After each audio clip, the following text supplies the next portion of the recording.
예, 오늘 왜 킹제임스 성경인가? 오늘 이제 네 번째 시간으로 왜 영어인가? 라는 부제입니다. 그래서 킹제임스 영어 성경으로의 번역의 섭리, 번역 섭리에 대해서 한번 공부를 해보고자 합니다. 자, 역사 공부를 조금 해볼게요. 1588년. 굉장히 중요한 서양 역사에서 해입니다. 칼레 해전이라는 것이 이제 전투가 벌어졌는데, 이것이 이제 그 영국이 부상하게 되는, 이제 떠오르게 되는 하나의 계기가 되는 사건이에요. 엘리자베스 1세 때의 전투입니다. 엘리자베스 1세 아시죠? 예, 첫 그 대영 제국의 여왕으로서 등극했던 굉장히 유능한 그러한 여왕이었죠. 이때부터 이제 조금씩 영국이 힘을 이제 받기 시작을 하죠. 그런데 그 당시에 이제 세계를 제패하고 있던 그 해양 강국, 이 어디였냐면 스페인이었어요. 스페인. 그래서 스페인 무적함대 들어보셨어요? 그래서 주남이 저희 축구 좋아하는데 스페인을 축구팀도 그냥 무적함대라고 별명을 붙이잖아요. 독일에는 뭐 전차군단 뭐 이렇게 별명들을 붙이는데 그렇습니다. 스페인은 아주 그때 이제 그 해양 강국으로서 엄청난 그 선박과 군 선박 이런 것들을 가지고 바다를 지배하는 그런 해양 강국이었죠. 이제 그 당시로서는 이제 그 육상보다는 이제 해상이 더 굉장히 이제 뻗어나가는 시점에서 중요했었던 거죠. 자, 그런 측면에서 이제 스페인이 거의 세계의 이제 으뜸인 나라였는데, 거기에 엄청난 그 군함이랑 영국이 뭐 별로 맞지도 않은 그런 군함을 가지고 붙은 거죠. 그랬을 때 이제 여기서 대승을 어쨌든 거두게 돼요, 영국이. 이제 이걸로 인해서 완전히 영국이 떠오르고 뭐 스페인이 완전히 그냥 몰락했다 이렇게들 많이 알려져 있는데, 그건 아니고 어쨌든 그래도 이것을 승기를 잡음으로써 그 오랜 전쟁을 하고 있었는데, 그래서 이제 영국이 조금 더 숨통이 살아나고 조금 영국이 이제 힘을 얻고, 스페인은 어쨌든 이거 이후로도 재정비를 하긴 했지만 이제 타격이 컸기 때문에 또 주춤하게 되는 그러한 이제 상황에 놓여지게 된 거죠. 어쨌든 이 사건은 분명히 어쨌든 영국이라는 나라가 부상을 하게 되는 직접적인 계기가 되는 건 맞습니다. 자, 그러다가 이제 그 엘리자베스 1세가 이제 죽고서 이제 제임스 1세가 이제 나오게 되는 거죠. 자, 그리고 이제 이런 과정에서 또 중요한 것은 뭐냐면, 그 영국이라는 나라가 굉장히 독특하게 탈캐톨릭, 로마 카톨릭부터 나와서 어떤 그 자기네 나름대로의 어떤 그 기독교 문화를 갖게 되는 그러한 나라인 거 아시죠? 그래서 이제 성공회 들어보셨어요? 성공회라는 것이 이제 나오게 된 거예요. 자, 그것에 대한 이제 배경을 조금 생각해 보면, 이것은 이제 헨리 8세의 사건입니다. 헨리 8세가 이제 15세기 후반에 태어나서 이제 16세기 한 중반까지 다스렸었는데, 이 헨리 8세가 그 캐서린 왕비라는 그 캐톨릭이 정해주었었어요. 그 로마 교황이. 그렇게 해서 이제 그 각 나라별로 이렇게 친인척을 맺는 그러한 이제 정략 결혼을 했었는데, 이 캐서린 왕비랑 사이도 좋지 않았을 뿐만 아니라 아들을 못 낳았어요. 그래서 이제 사이가 안 좋은 판에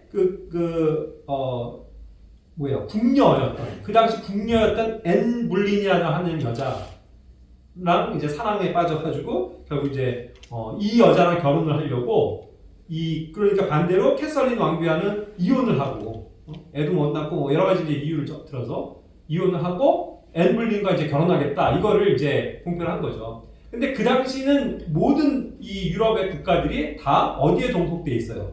실제적인 이 정치적인 수장은 로마 교황이었단 말이죠. 교황의 힘이 가장 컸어요. 그래서 그 나라들마다도 다 이 로마 카톨릭의 어떤 지배를 받는, 영향을 받는 그런 가운데 있었던 거죠. 그러니까 이게 일개 왕이지만, 왕임에도 불구하고 자기가 결혼하고 이혼하고 하는 것들 다 누구한테 허락을 받고 제가를 받아야 하느냐? 로마 교황한테 허락을 받아야 된다는 얘기예요. 근데 이제 그 당시 이제 로마 교황이 클레멘트 7세였습니다. 근데 이 교황이 반대한 거예요. 안 된다.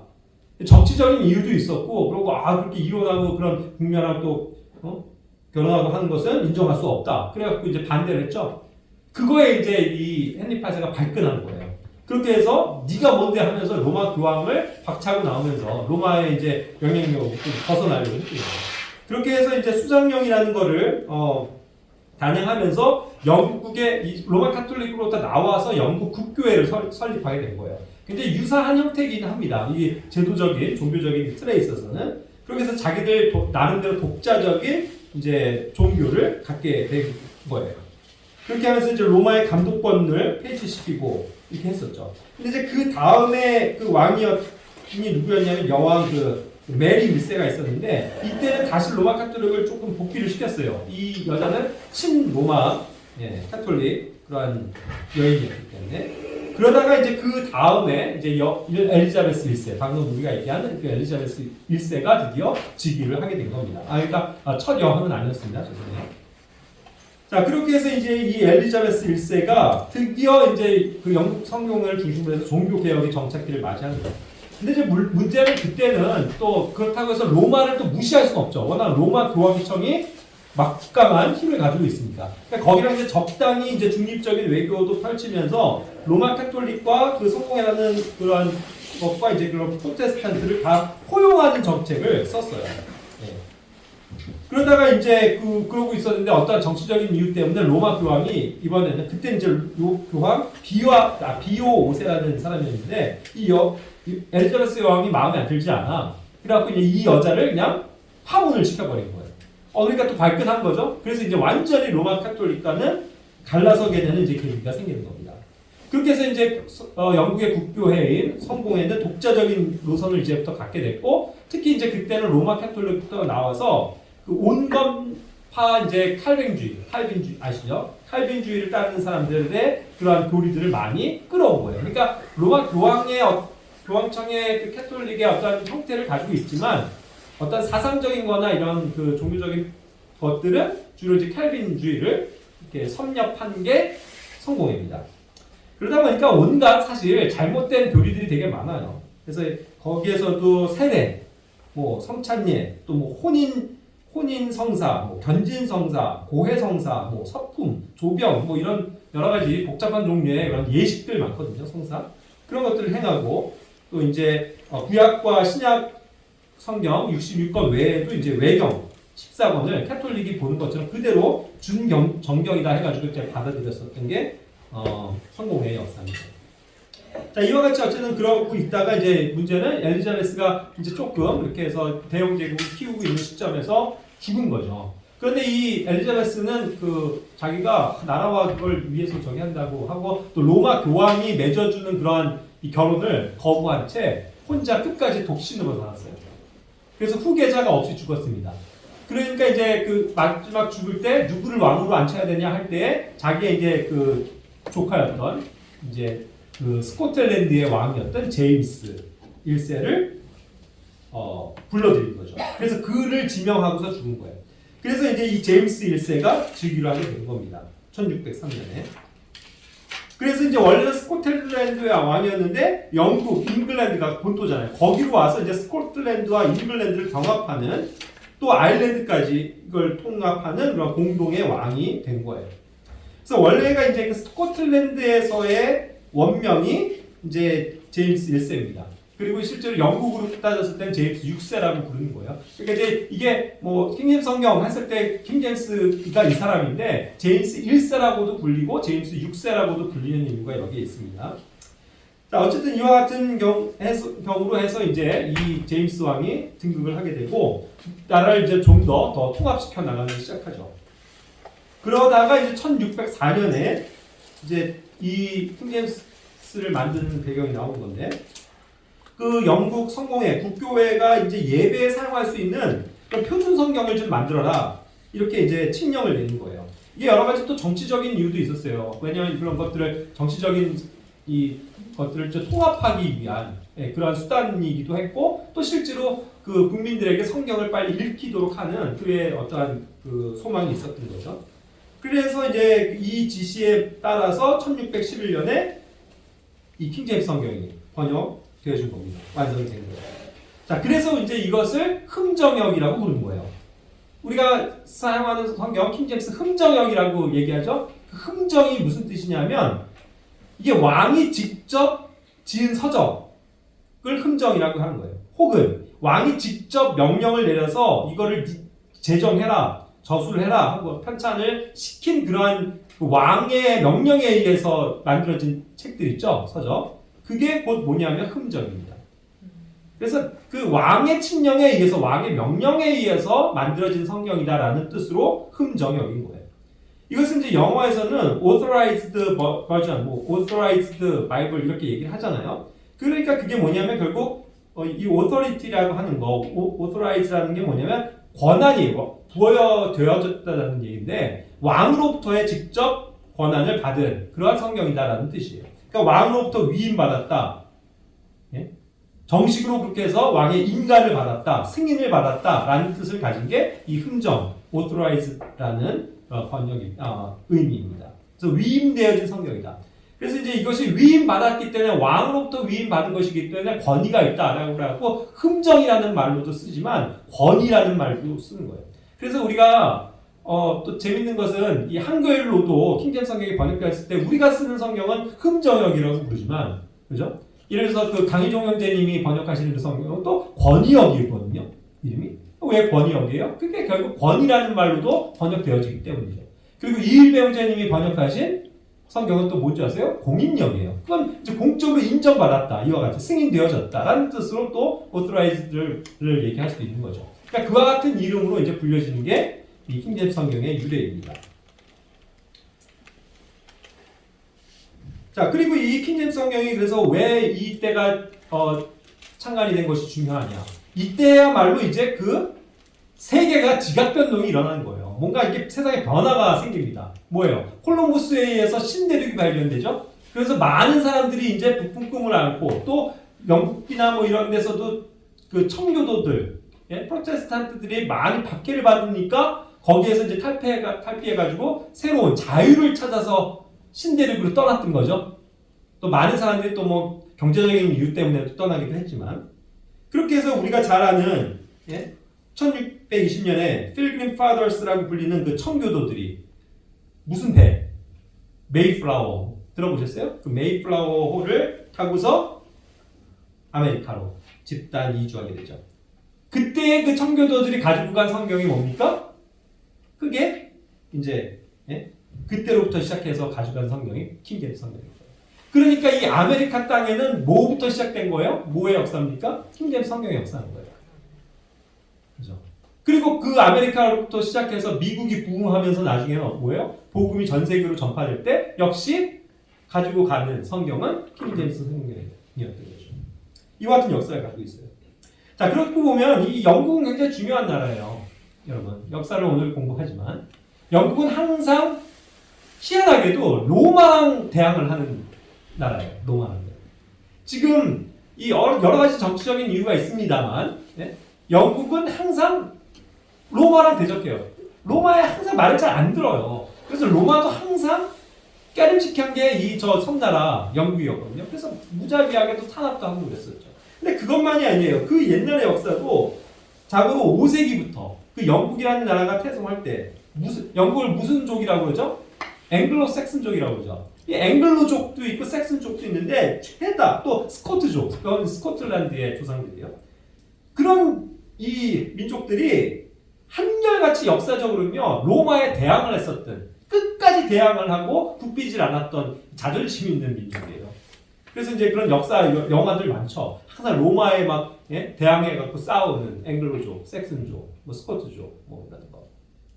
그런 것들이 이제 이유가 있는 거죠. 그러니까 이들의 피해는 항상 이 유전자의 반 로마, 로마 카톨릭, 또 로마 제국, 그거에 대해서 항상 반감을 가지고 있었던 정서가 있던 것 같아요. 그러다 보니까 이제 이 성공회라는 것도 결국 로마의 반기를 들고 탈피해 오는 거 아니에요. 그죠? 그리고 재밌는 건 무슨 지 아세요? 지금도 유럽연합은, 유럽의 연합의 그 모든 대부분의 국가는 종교가 뭐예요? 카톨릭이에요. 그죠? 그래서 거기에 일단 편승됐다가 거기서부터 나왔죠? 영국만큼은 나와버렸어요. 항상 뭐가 안 맞아요. 이 영국과 이 로마는. 그죠? 그런 역사를 갖고 있어요. 어쨌든 이와 같은 역사에 의해서 어쨌든 킹제임스 성경이 만들어졌다는 거죠. 자, 그럼 이제 좀 본격적으로 영어 성경에 대해서 좀 이렇게 공부를 하게 되면 이 킹제임스 성경이 먼저 만들어지기 전에 영어 성경의 번역의 선구자가 사실 있었습니다. 이 사람은 선구자일 뿐만 아니라 그렇게 해서 순교를 당한 사람이에요. 누굽니까? 팀데일이라는 사람이에요. 들어보셨어요? 팀데일. 이 팀데일이야말로 킹제임스 성경에 초석을 놓은 사람이나 마찬가지입니다.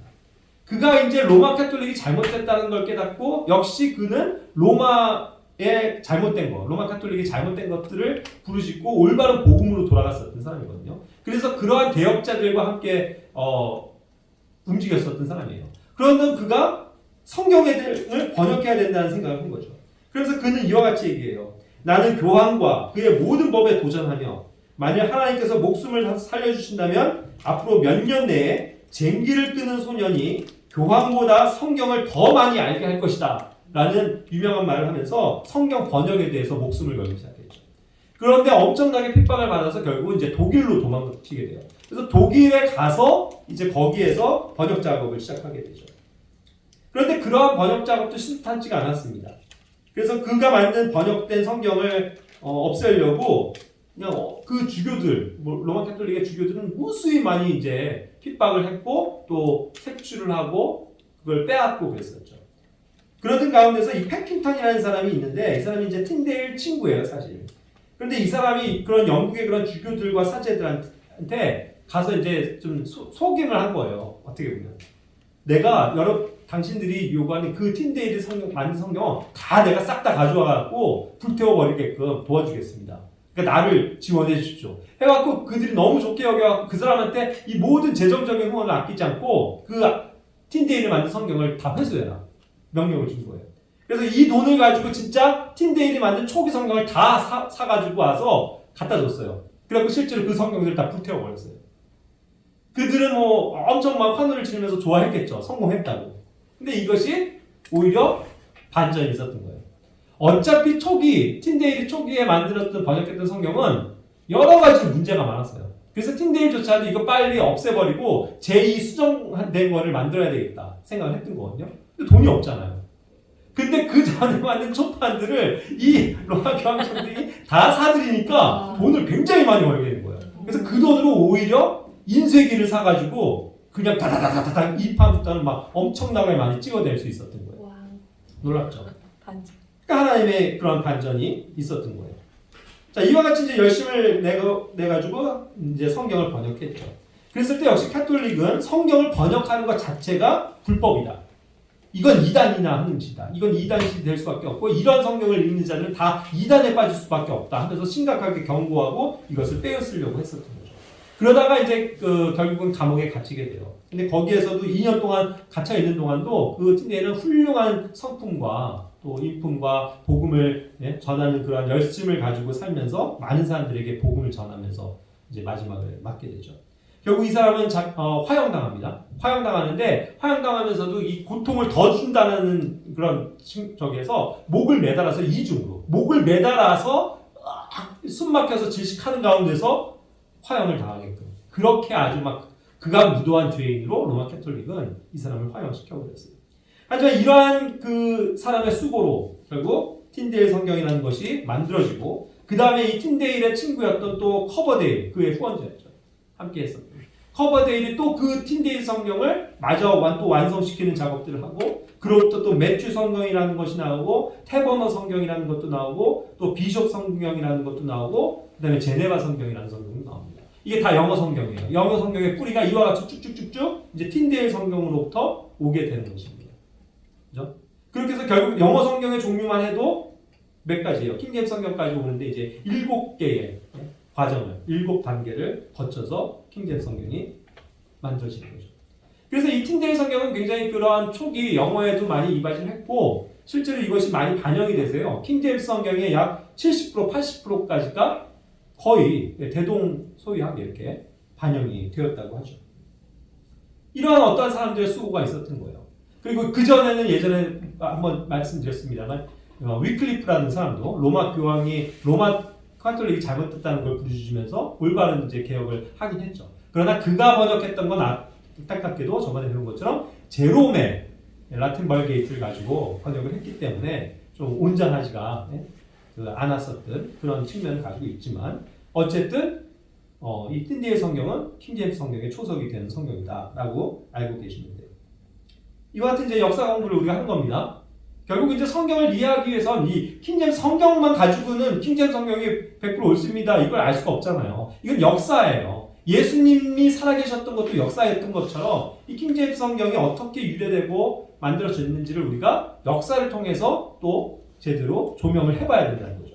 그래야 우리가 더욱더 확신을 가질 수 있을 테니까요. 자, 그래서 오늘 이제 영어에 대해서 얘기하는데 에스노놀로그라고 하는 그러한 이제 기관이 있다고 해요. 여기는 매번 이제 그 전 세계 사용되어지는 언어를 연구하는 기관인데 여기에 이제 2021년도 자료에 보면 매년 이제 자료가 나오나 봐요. 거기에 이제 세계 언어를 사용하는 그것을 이제 만들어 놨습니다.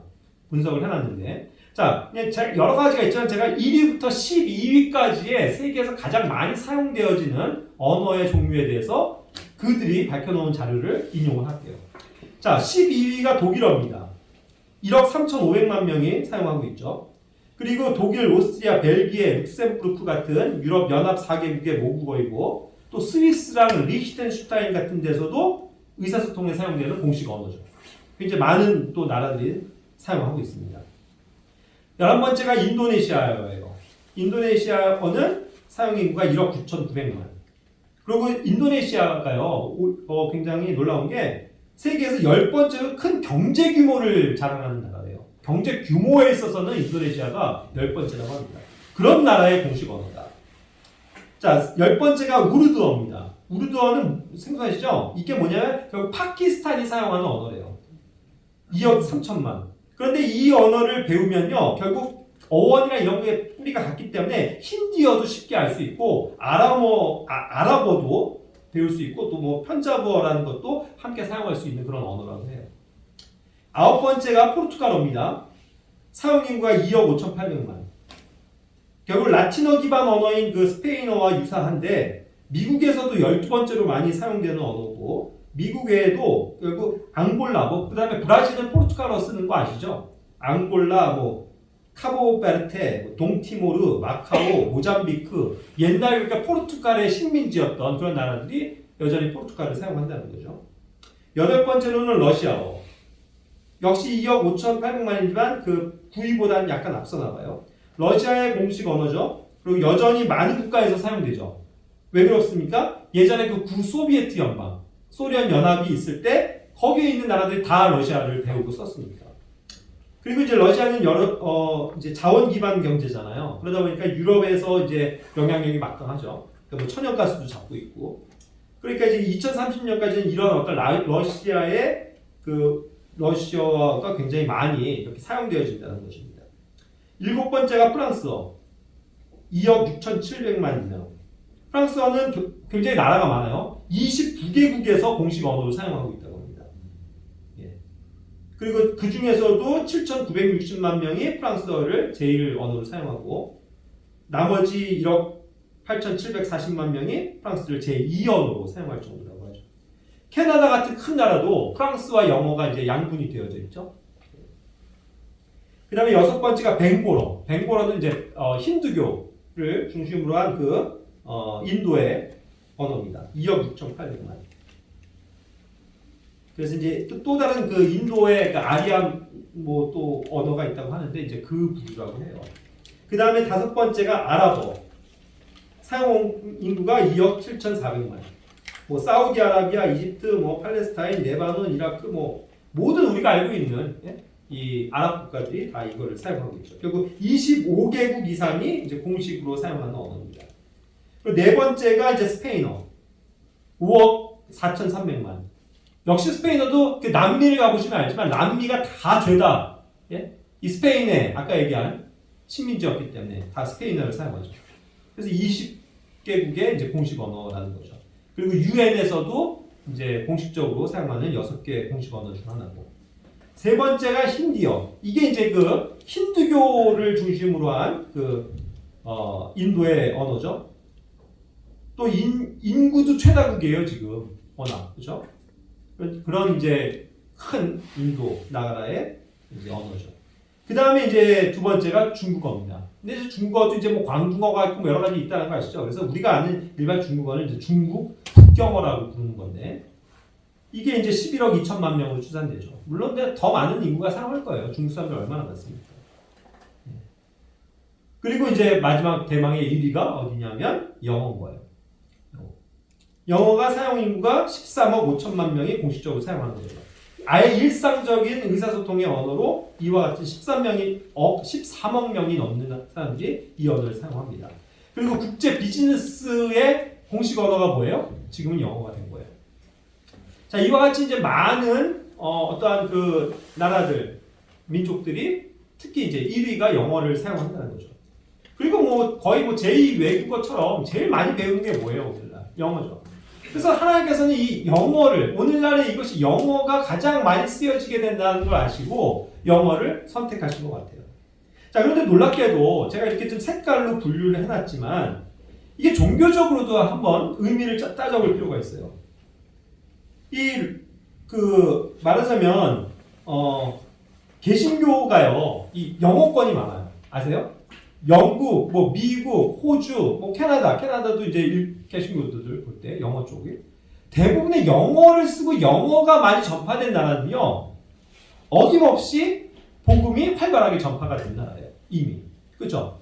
그래서 영어의 영향을 받은 그 민족들, 나라가 확실히 복음을 받아들이는 확률이 많다는 거죠. 그래서 개신교를 제가 포함을 시켜버릴 거예요. 그렇죠? 자, 그 다음에는 뭐가 많습니까? 역시 로마 카톨릭이 제일 많은 거예요. 왜요? 아까 스페인어, 프랑스어, 포르투갈어, 그 다음에 독일어도 얘기했는데, 그죠? 자, 이런 모든 언어가 뭐냐면은 뭐예요? 유럽에 있는 나라들로서 죄다 천주교, 로마 카톨릭의 영향을 받는 나라들이에요. 물론 독일이 그 중에서는 제일 약하긴 하지만 역시 뭐 독일만 가더라도 죄다 이게 있는 건 성당뿐이에요. 그만큼 로마 카톨릭의 영향을 많이 받고 그것이 이제 제1 종교인 그런 나라들이죠. 로마 카톨릭이 많이 사용하고 있는 그러한 여러 가지 그 유럽 언어들. 그걸 합쳤을 때 12억 3천만 명이 되는 거예요. 300만 명. 그러니까 결국 개신교 다음으로 가장 많이 종교적으로도 활발하게 분포되어져 있는 게 결국은 카톨릭이라는 걸 알 수 있는 거예요. 세 번째가 어디게 됐냐면 중국인 거예요. 근데 중국은 그냥 어쨌든 그 나라가 인구 자체가 많으니까 이렇게 되는 거죠. 근데 이 중국은 뭐 특별한 종교가 없어요. 왜냐하면 종교를 사실 무시해요. 왜 그래요? 공산주의니까. 사실. 그러니까 공산주의는 유물론의 바탕을 두고 있기 때문에 뭐 종교에 심취되는 걸 다 싫어해요. 그렇죠? 그래서 다 그것들을 이렇게 무시하잖아요. 그러다 보니까 결국 종교가 없다라고 봐도 무방한 거죠. 그죠? 그 다음이 많은 게 힌두교입니다.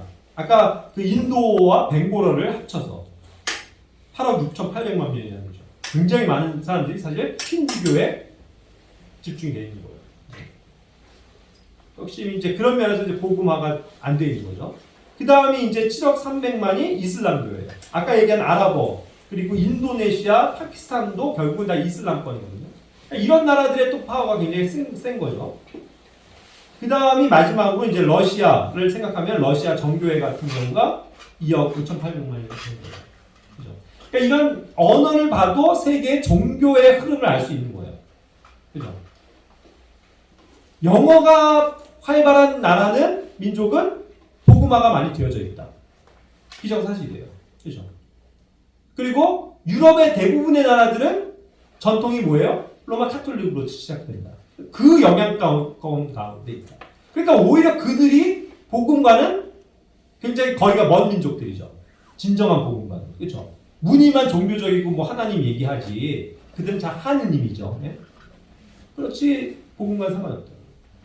그리고 수많은 사람들이 종교가 없이 또 힌두교, 이슬람교, 뭐 러시아교회, 정교회 뭐 이런 것들로 이제 다 살아가는 사람들이잖아요. 그러니까 결국 보세요. 영어가 없는 곳에는 복음이 그렇게 활발하게 전해지지 않은 거예요. 근데 상대적으로 영어가 많이 활발해진 나라들은 민족들은 확실히 복음이 빨리 들어갔다는 거죠. 역시 킹제임스 성경의 영향이에요. 성경이 함께하는 곳에 하나님의 역사가 있는 겁니다. 왜 나머지 그 뭐 스페인, 프랑스, 포르투갈, 독일 뭐 나머지 국가들에는 결국은 이런 종교적인 힘이 약했을까요? 뭐 우리가 종교를 얘기하는 건 아니지만 그만큼 그들은 이미 하나님을 떠났거든요. 독일에 무슨 이 주님을 믿는 교회 그리스도인들이 많은 줄 아세요? 아니에요. 거기 완전히 인본주의적인 걸로 빠져버렸고 그 옛날에 프랑스, 스위스 그 옛날 성경대로 믿던 사람들의 그러한 선조들이 있었는데 씨가 말라버렸잖아요. 거기 복음이 없어요. 나라는 잘 살지만 문화는 세계 1등일지 몰라도 그렇죠? 그런 형태가 돼 있다는 거죠. 그러나 우리도 생각해 보세요. 우리는 한글이라는 독자적인 언어를 갖고 있습니다만 그래도 이 영어가 왜 중요했냐면 영어를 거의 어쨌든 모든 사람들이 배우려고 노력했고 미국으로부터 영국으로부터 온 스코틀랜드에서부터 온 선교사들의 영향이 굉장히 막강했던 거죠. 그래서 그들이 심어준 복음을 그래도 일찍 100여 년 전에 받아들임으로써 사실 이와 같은 복을 누리게 된 거 아닙니까? 하나님의 역사죠. 성경이 가는 곳에 하나님의 역사가 있습니다. 물론 이제 우리나라는 개혁 성경이라는 다른 성경을 써서 더 좀 이렇게 문제가 있긴 했지만 어쨌든 하나님의 복이 있는 건 맞아요. 자, 그래서 이제 항상 영어는 이 세계의 역사를 보면은 그 복음의 확산의 경로와 비슷하다. 그거를 알 수 있다는 거죠. 그래서 제가 좀 보여드릴 거예요. 자, 그럼 이제 본격적으로 그 킹제임스 성경의 번역에 대해서 좀 볼게요. 이 킹제임스 성경이 번역될 때는요, 그 57명의 그런 학자들, 굉장히 유명한 똑똑한 학자들만 그 왕의 칙령에 의해서 모아졌다는 거 아시죠? 그래서 그들이 그리스와 히브리어 학자들을 선정했습니다. 그래서 이제 번역위원회를 뒀는데, 이제 그러한 그 그룹을, 한 그룹은 옥스퍼드 대학에 있는 교수들, 또 한 그룹은 케임브리지 대학에 있는 교수들, 그 다음에 또 하나는 웨스터민스터에 있는 그 주교들, 신학자들, 이런 사람들을 모아놓고 그룹을 져가지고 각각의 것들을 번역하게 했죠. 그러면서 서로 거기 안에서도 두 개의 조가 있어서 각자 한 거를 또 자기들이 검열하고 또 바꿔서 검열하고 또 그걸 모아서 번역위원회에 보내면 또 다시 검토하고 그렇게 해서 최종적인 어떠한 승인을 하는 또 번역위원회가 한번 검토를 하고 그 다음에 최종적인 권한을 가진 두 명이 승인을 해서 왕에게 전달해서 이제 결국 왕의 그 인쇄소에서 인쇄가 된 거예요. 그런 아주 오랜 시간, 그렇죠? 아주 많은 석학들, 57명의 그러한 석학들을 중심으로 해서 정말 부지런히 연구하고 공부해서 꼼꼼하게 번역을 한 성경이죠. 그런데 중요한 건 뭐예요? 그들이 번역한 그 본문들은 다 어디 것들이에요? 그때도 얘기한 것처럼 실제로 마수라 본문, 유대인들이 가지고 있는 그 마수라 본문, 그 다음에 TR이라고 부르는 그 공인된 본문, 다수 본문. 그것을 따라서 부지런히 살펴서 번역을 한 거예요. 물론 이제 소수 본문들도 있었어요. 그래서 거기에서 나온 것들도 번역은 했고 그때 얘기한 것처럼 외경조차도 번역은 하긴 했습니다만 어쨌든 그것이 성경의 그 기본적인 틀이라는 걸 그들은 믿고 그것에서 번역을 한 거죠. 그러면서 그들은 하나같이 문자적 일치를 보려고 했고 또 형식적인 일치 기법으로 번역을 했습니다. 이것이 무슨 말이냐면요. 문자적 일치라는 것은 단어 하나를 여기서 똑같은 단어를 저기에서도 똑같이 씀으로써 결국은 문맥이 같아지게끔 다 서로가 연관돼서 유추할 수 있게끔 한 가지 단어를 가급적이면 한 가지 언어의 그거를 한 가지 단어로 번역하려고 하는 그 시도였던 거죠. 그러니까 결국 의역이 되지 않는 그런 장점이 있습니다. 형식적 일치 기법도 결국은 그런 어떤 문맥과 이걸 따라서 하기 때문에 정확히 그런 어떤 흐름에서 일치하게끔 하는 그러한 이제 기법을 마련했던 거죠. 그래서 굉장히 번역이 자연스럽고 매우 훌륭합니다. 그래서 그런 소수 본문을 가지고 번역한 그런 나머지 변개된 성경들과는 다르게 그것들은 이제 의역이 굉장히 많거든요. 근데 이것은 모든 것들을 어떤 단어 대 단어로 접하면서 이제 직접 직역을 하는 그런 성경이 좋습니다. 자, 그래서 이제 이 킹제임스 성경 번역, 트랜슬레이션이 굉장히 중요한 겁니다. 이 트랜슬레이트 된다는 것은 결국은 뭔가를 옮기는 작업이에요. 짐을 옮기거나 했을 때 우리가 그것도 얘기되죠. 그런데 가장 중요한 건 번역한다라는 뜻을 가지고 있죠. 결국 원 상태는 동일합니다만 다른 장소로 가 있는 거예요. 다른 사람으로 와 있는 겁니다. 그러한 경우로 이제 트랜슬레이트라는 단어를 킹제임스 성경에서 발견할 수 있는 거예요. 반면 이제 트랜스퍼라는 거는 단순히 그냥 짐을 옮기고 하는 그런 뭔가 바꿔지는 거. 뭐 갈아타는 거, 트랜스퍼, 지하철 2호선에서 3호선으로 환승하는 거 그런 것들이잖아요. 그러니까 본질이 바뀔 수도 있는 거라는 거죠. 경로가 바뀌는 것을 포함해요. 하지만 이 트랜스레이트라는 건 사실 어떤 원형의 것들을 유지하면서 그 본래에 가지고 있는 의미가 훼손나가지 않는다는 겁니다. 자, 그래서 예를 들어서 translate라는 단어를 킹제임스 성경에서 3번을 보게 돼요. 사무엘하 3장 10절. 자, 이걸 보세요. 이건 무슨 내용이냐면 그 왕국이 translate 된다는 겁니다. 원래 그 이스라엘의 첫 왕이 누구예요? 사울이죠. 사울과 그 집이 왕권을 가졌는데 그 왕권이, 그 왕위가 누구에게로 넘어간다는 거예요? 다윗에게로 넘어간다는 거예요. 그랬을 때 그것이 트랜스레이트예요. NIV에서는 그건 트랜스퍼라고 했지만 사실 트랜스레이트. 예? 어쨌든 그것이 옮겨가는 겁니다. 왕국이 옮겨가는 거예요. 사울에게서 다윗에게로. 사람이 바뀌어지죠. 또 하나 9절 골로새서 1장 13절에서도 그분께서 우리를 어둠의 권능에서 건져내사 자신의 사랑하는 아들의 왕국으로 옮기셨으니 여기서도 트랜스레이트예요.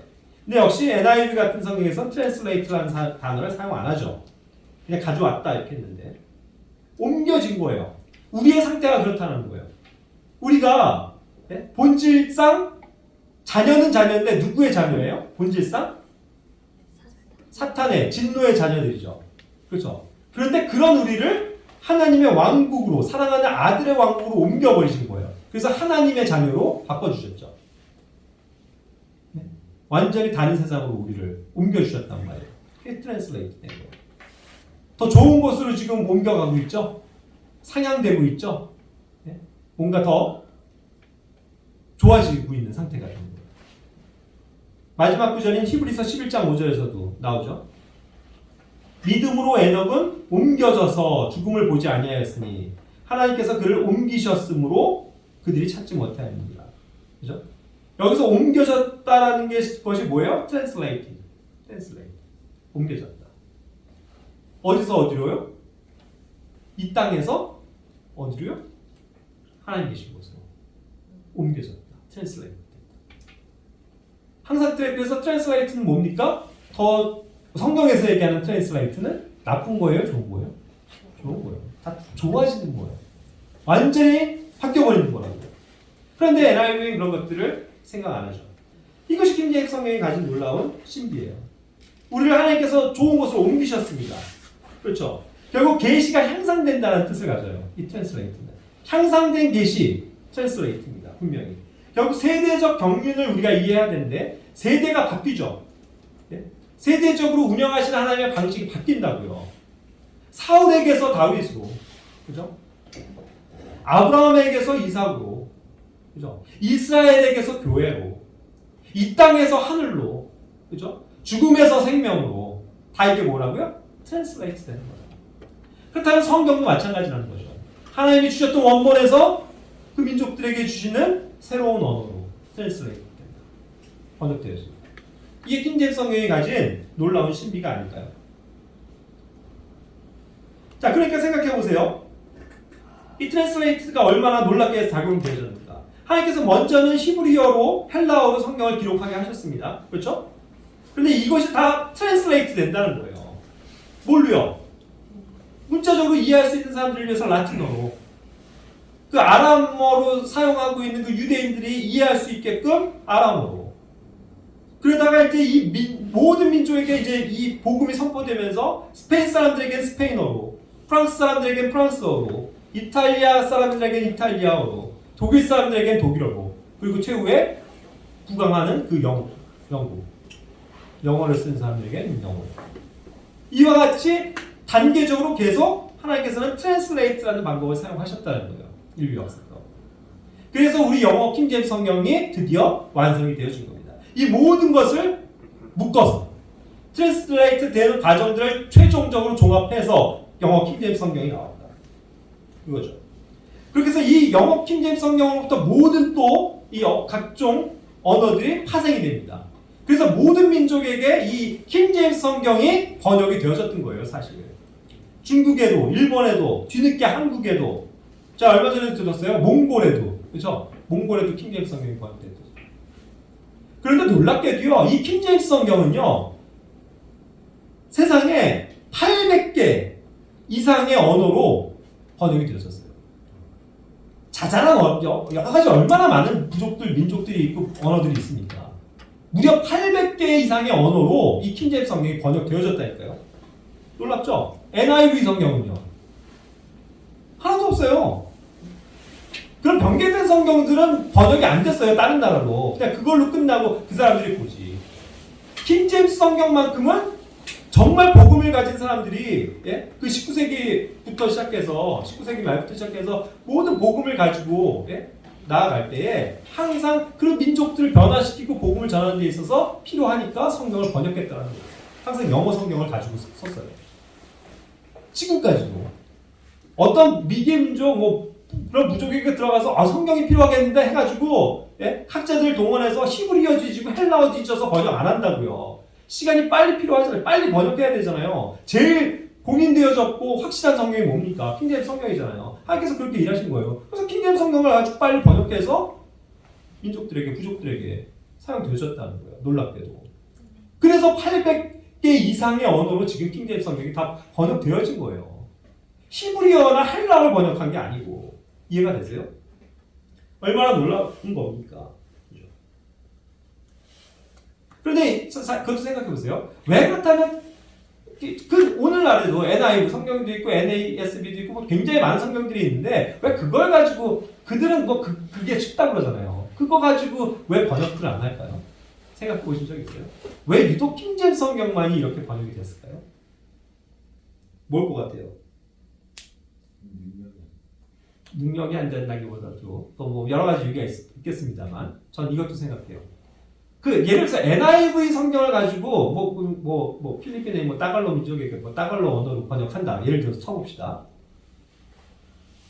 그게 공짜로 돼요? 저작권료를 사야 돼요. NIV한테 판권을 허락받아서 번역해야 된다고요. 이해가 되세요? 왜요? 그 성경들은 킹제임스 성경 이외의 모든 성경들은 판권을 가지고 있습니다. 돈 내고 내가 번역해야 돼요. 그걸 사갖고. 라이센스를 얻어야 번역을 할 수 있다고요. 이해가 되세요? 뭐 해리포터 쓴 사람 누구죠? 뭐 작가? 뭐 어쨌든 그 해리포터가 막 이런 걸 막 그냥 부흥할 때 한국의 사람이 그냥 그 책 가져가다가 번역해서 출판해요? 깜빵 가죠. 그 사람한테 인세를 내고 뭐 어쨌든 다 계약을 맺어서 라이센스를 취득해서 번역하는 거잖아요. 그거예요. 모든 킹제임스 성경 이외의 성경은 다 판권이 있어요. 뭐든지 돈이 움직이는 것에 누가 있겠습니까? 사탄이 있어요. 그러니까 돈과 이게 묶여 있다고요. 근데 지금 킹제임스 성경은 자유롭잖아요. 누구나 가서 이걸 번역해도 되잖아요. 누구나 가서 자기가 찍어내도 되잖아요. 우리가 새롭게 디자인해서 우리가 판매해도 된다니까요. 킹제임스 영어 성경은. 그런 책이에요. 하나님께서 자유롭게 하나님의 말씀이 선포될 수 있도록 하셨다고요. 그런 것도 있을 거예요. 자, 그래서 이제 이와 같이 번역된 킹제임스 성경은 얼마나 그 어휘가 풍부한지 몰라요. 그런데 놀랍게도요, 저도 조사하면서 알았는데, 결국 8,000개의 단어만 알면 된다는 거예요. 8,000개. 보케블러리 책 뭐 공부할 때 뭐 몇 개를 보통 해요. 보케블러리 1000 뭐 이런 것부터 시작하죠. 자, 8,000개의 단어만 알면은 우리가 킹제임스 성경을 완전히 이해할 수 있습니다. 그렇게 예? 사실 정화된 그런 언어예요. 어린이들도 사실 읽고 사용할 수 있는 그런 영어라는 거죠.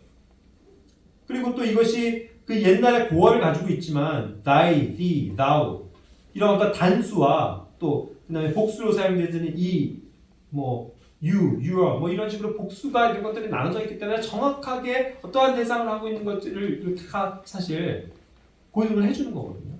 이러한 고유한 것들을 다 포함하고 있는 것이 킹제임스 성경입니다. 자, 그런 킹제임스 성경이 이제 역시 성경 자체도 이렇게 그 개정을 하고 교정을 하는 작업이 필요했어요.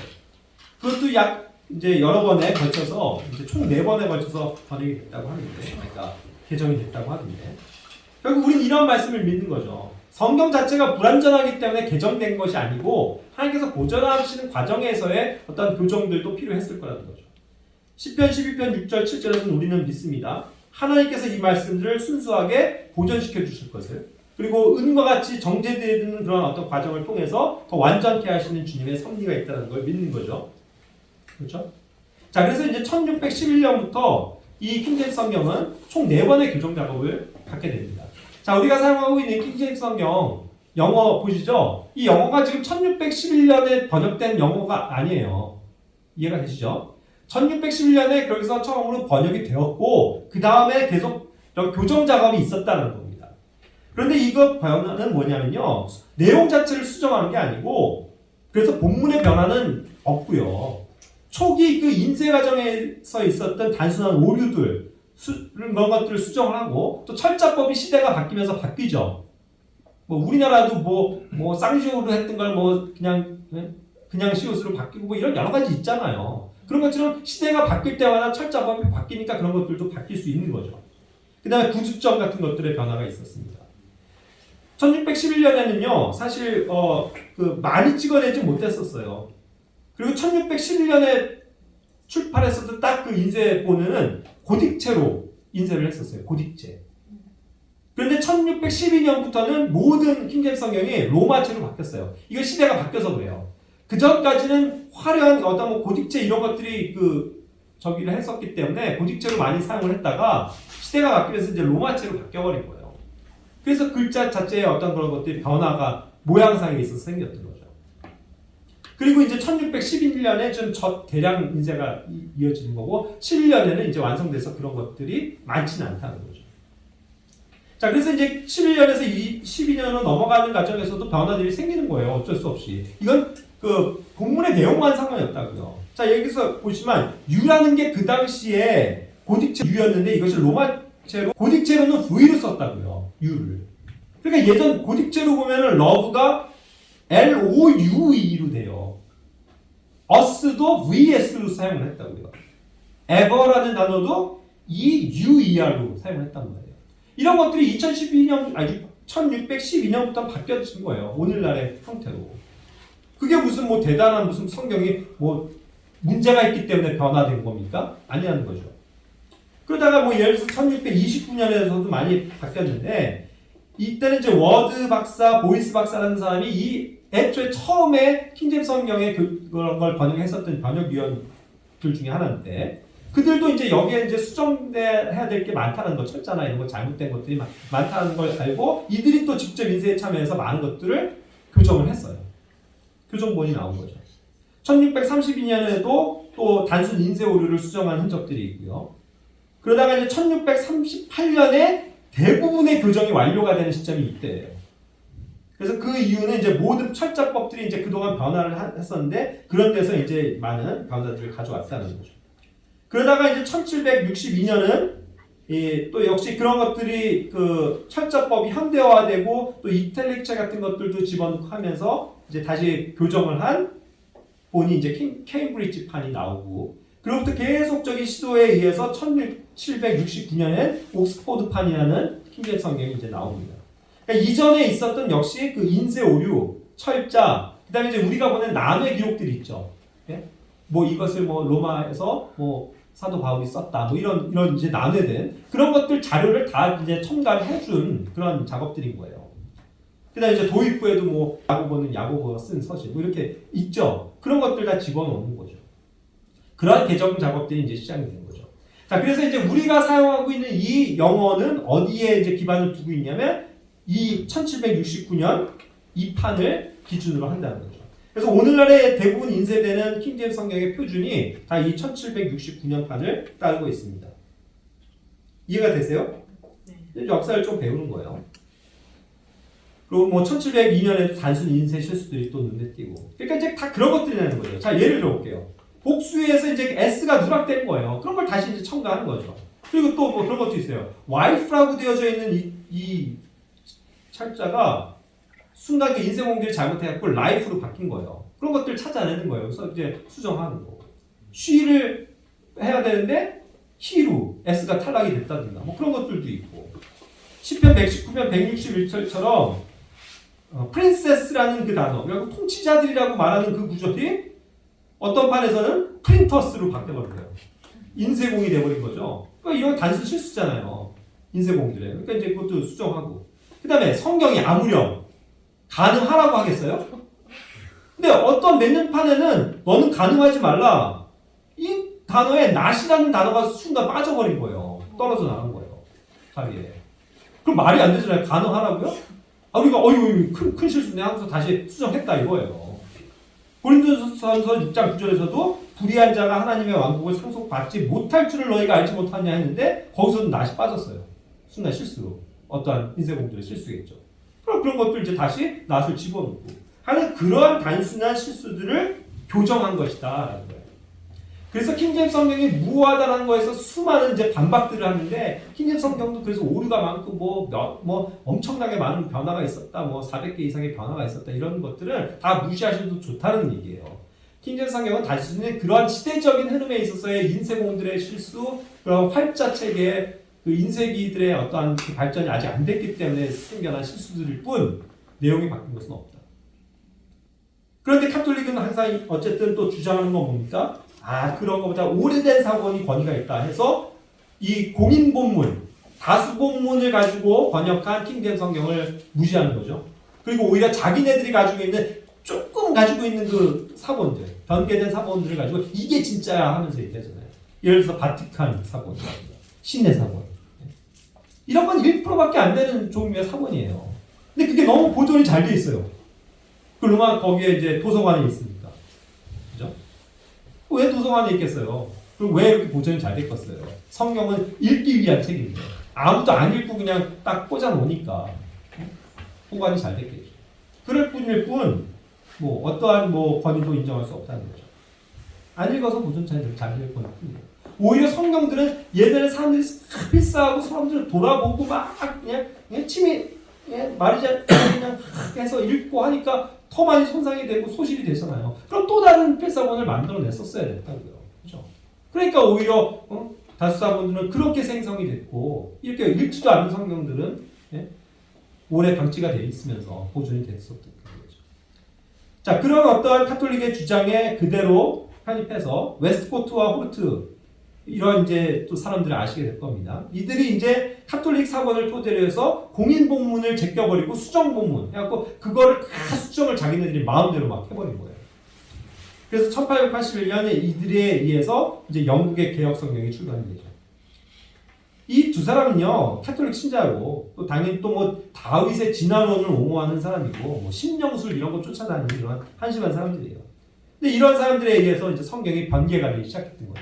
그 전에 1611년부터 이 19세기 뭐 말까지는 아무도 토를 안 달고 이것이 권위 있는 성경이다라고 여겨졌던 그 성경인데 이제 이런 사탄에 의한 그런 어떤 사람들에 의해서 자꾸 이런 성경이 번개가 되기 시작한 거죠. 19세기 후반부터. 그래서 이러한 영향으로 ASV라는 것이 또 그 아메리칸 스탠다드 해갖고 미국에서 편찬이 됐고요. 그거를 토대로 해서 한글 개혁 성경도 나와요. 영어 성경도 이 번역을 할 때 이제 참고를 하게 되는데 존 러스 같은 사람이죠. 구약 성경도 1910년에 나오는데 알렉산더 피터슨이라는 사람인데 역시 다 이런 성경, 킹제임스 성경을 제껴놓고 자기네 그런 새롭게 나온 영어 성경 이게 더 쉽다 이걸 가지고 번역을 해버리니 개혁 한글 성경의 토대가 여기에 있었다는 거예요. 그렇죠? 안타깝게도. 그래서 이제 개혁 성경이 대한민국을 대표하는 절대 유일한 성경으로 자리 잡았던 거죠. 근데 그것도 뭐예요? 다 돈이에요. 돈 때문에, 파워 때문에. 자기네는 어떤 정치적인 그런 것 때문이지 결국 그것이 권위가 있고 그것이 옳은 것이기 때문이가 아니라는 거죠. 그리고 나중에 이제 뉴 킹제임스 성경이라는 것도 있습니다. 킹제임스 성경이 붙으니까 이것도 옳은 건가? 절대 오해하시면 안 돼요. 이것도 킹제임스 성경을 다 훼손시켜버린 변개된 성경일 뿐입니다. 그래서 이제 6만 개에 걸친 변화들을 가해버렸죠. 토마스 넬슨사가 주관해서 판권을 소유해서 하는 거예요. 자, 아까도 얘기했어요. 킹제임스 성경은 판권이 없다고요. 누구나 찍어내고 누구나 생산해도 되는 것. 그런데 역시 판권을 주장하면서 야 이거 뉴 킹제임스라는 거 한번 만들어보자 해갖고 돈 좀 벌어보자. 그렇게 해가지고 만들고 판권을 가지고 있다는 거죠. 그런 것이 어떻게 제대로 된 성경일 수가 있겠습니다. 루퍼드 머독, 이 사람 누군지 아세요? 혹시 사진 보면? 이 사람은 미디어의 황제라고 부릅니다. 예? 뉴스 코퍼레이션이라는 데 들어보셨어요? 그것의 총 회장, CEO예요. 브리티시 스카이 브로드캐스팅, 폭스 채널, 타임스, 더 선, 20세기 폭스사, 월스트리트 저널 이런 걸 다 소유하고 있는 미디어 제왕이죠. LA 다저스도 이 사람 일단 소유했었죠. 이런 사람이 성경도 이거 성경도 돈이 되겠는데 이 생각 가지고 1970년부터 신국제역 우리가 킹제임스 성경에 이어서 가장 많이 오늘날 많은 사람들이 읽혀지는 이 NIV를 만들어놓은 장본인 거예요. 이 사람이 대대적인 마케팅을 통해서 이제 현재는 미국 성경 시장의 50%를 장악해 버렸어요. 원래 킹제임스 성경밖에 없었다고요, 미국 땅에, 네? 영국 땅에. 근데 이제는 막 이런 그 사람들이 달려 들어갖고 성경도 많이 팔리면 돈이 되니까 출판사를 통해서 NIV라는 걸 만들어낸 거예요. 이게 어찌 하나님의 성경이겠어요. 이런 사람에 의해서 이 사람 재산이 23조 550억이에요. 4번이나 이혼했고 지금도 위자료 소송 중이죠.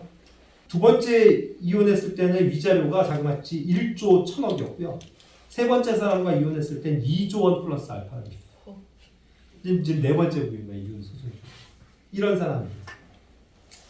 반대로 킹제임스 성경은 번역자들은요 쫄쫄 굶어가면서 번역했어요, 여러분.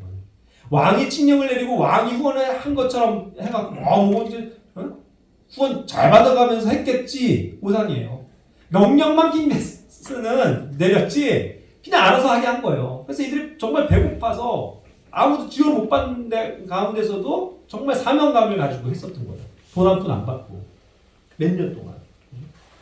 그래서 그들은 스스로가 고백했어요. 성경 번역 자체의 기쁨과 영광을 그들이 고백했고 금전적인 보상, 상 이런 거 바라지 않았다는 거예요. 그리고 아까 얘기한 것처럼 이런 것을 판권을 만들어내서 성경 장사를 하려는 사람들이 있는 반면 킹제임스 성경은 누구나가 번역도 할 수 있고 판매도 할 수 있다. 자유로운 성경인 거예요. 역사가 그러했고 암스테르담에서 또 어떤 사람이 찍어내고 스위스에서도 찍어내고 얼마든지 했다. 근데 안타까운 건 또 그거예요. 그런데 왜 한글 킹제임스 성경은 또 번역을 하면서 판권을 그렇게 내세워서 또 돈 버는데 물론 뭐 이유는 있겠죠. 뭐 그거 가지고 또 여러 가지 뭐 사역을 하겠다. 누가 뭐라고 그랬습니까? 근데 사실 킹제임스 성경은 그런 게 아니에요. 다음 주제는 이제 뭐 그런 것들도 이제 얘기를 하겠죠. 우리는 어쨌든 이와 같이 우리 시대에 주신 마지막 유일한 성경인 킹제임스 성경을 이와 같은 이유로 갖게 된 겁니다. 반면에 이제 개혁 성경은 아까 얘기한 것처럼 대한 성서공회가 판권을 가지고 있어요. 그게 뭔지 아세요?